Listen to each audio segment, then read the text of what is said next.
Yeah, so I'm gonna unbox my the GoPro Hero 6. I just received it today in the mail. I'm so excited. Oh man. And let's see, actually this is DFW8. Actually that's the Amazon where I worked at for some time. Yeah, let's take a quick look. So yeah, this is the new GoPro Hero 6. Gonna unbox it. I never had one before. Well, I've had the 3 before, but this is, I've been told this is actually something very new. A big improvement over the previous ones, even the 5 GoPro Hero 6. Yeah, it looks actually quite pretty. The materials, what it's used to build it, it looks actually rather cheap compared to the 3, but hey, it's still good. I mean, in terms of performance, I expect a lot. See? It records 4K on 60 frames a second, at 1080p on 240 frames, and you can submerge it up to 33 feet underwater. And I don't know what that is. I think that's voice controlled remote and also touchscreen. That's actually pretty cool. See, has all these accessories. Yeah, it looks like it's the charging cables, the batteries, all that stuff, and the things to hold it with. See, yeah. Hold on a sec. Oh, probably because of their return policy.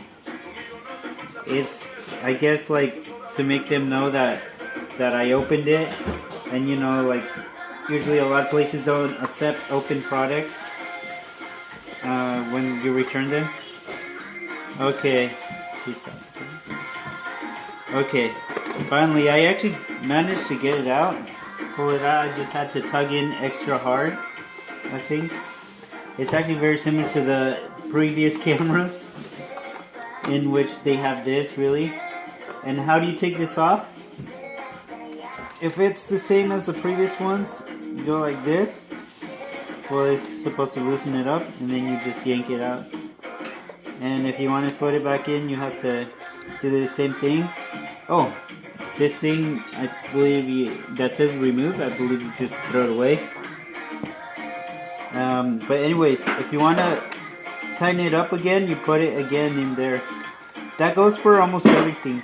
You'll see these things come in with a lot of attachments and accessories. Like, you know, a belt or a chest thing or a helmet. Or even you can put it on your skateboard or bicycle.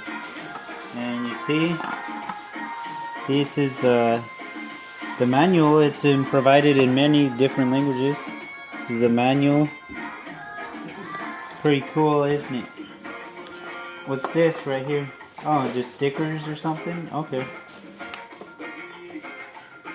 Okay, and more accessories on the buttons and everything. I believe, yeah, I have to download the app from the Google Play Store or the App Store. And yeah, I believe it's all the chargers and all that stuff. But yeah, okay, I think we good. Yeah. Looks like yeah, I turned it on. Looks like the battery is actually low. That's why it has the red bar. It's kind of hard to see it, but maybe you can, maybe you can't see it. Low battery. See what it says over here.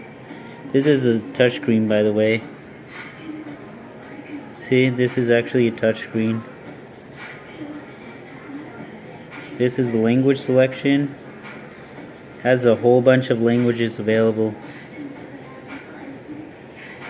Russian, Chinese, Japanese, Italian, German, French, English, and Spanish, I believe. Let's choose English. Acknowledge that I have read and agreed with the terms of agreements, terms of use. See, captures the location where your videos and photos were taken. Let's just put it on. Modes and settings. Tab below to change the modes. Okay. Okay, so you can choose like your resolution and the frame rate and stuff. And oh yeah, I have to set it up with the app and stuff. Oh wow. Oh shoot. It's recording now. Oh man. This is the first time using this. It's a little bit laggy. Stabilizer on? Yeah, it's a little bit laggy on this. I'd rather focus on that first. Yeah. And once you press record, you focus on that screen. Yeah, it's like this is recording this, which is recording that, which is it's probably gonna break the phone and the camera. Cause it's like, yeah, you get it, man. Dude, it's like a spiral, dude. 1080p. Oh, shoot, look at this. That don't even make sense. Yeah, it's like a spiral. That's weird. I don't get it. Whoa, but yeah. But basically, you know how this records stuff, and this is just displaying. Now we have two angles. So, yeah. We have two angles. You know, you can do an interview shot. Yeah. And you can have a normal shot. Uh huh. Oh wow. Yeah.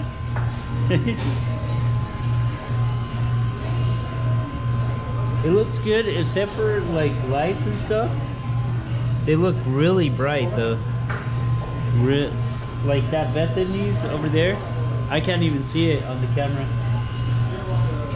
It's just really, really bright. But here, looks good. This is cool. I can notice the lag even more. If you slow it down and look epic, it'll probably like. Oh yeah, go fast.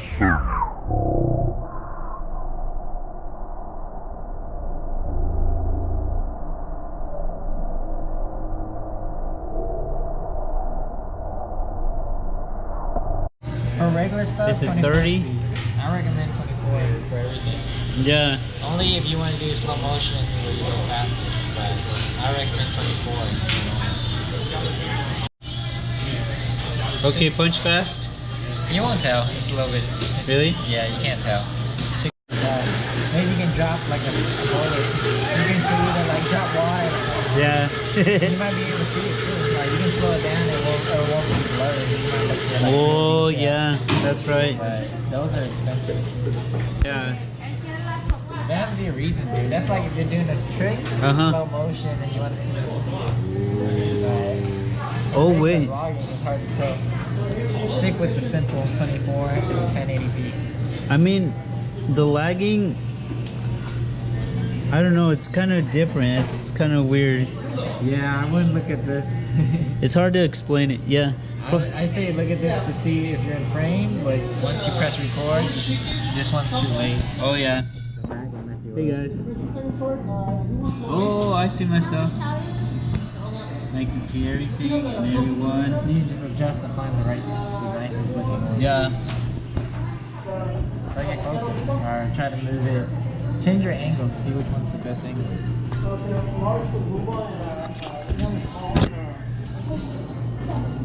Huh.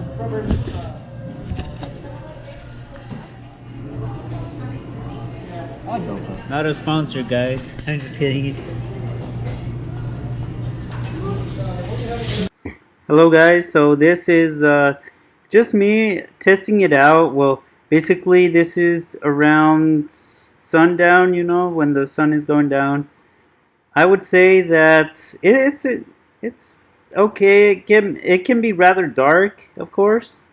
You'll see in throughout the video, but depending on the point of view and also depending on the levels of well, like the gamma levels and stuff like that, the brightness, you can adjust it. The higher the levels, though, the more the battery power it takes, you know, and the shorter the battery life will be.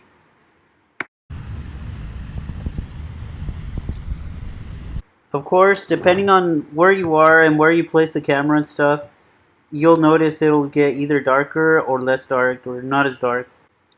So yeah, you'll actually notice that, yeah, it's actually pretty good. Well, overall, I would actually recommend the camera. I think it's a good camera overall.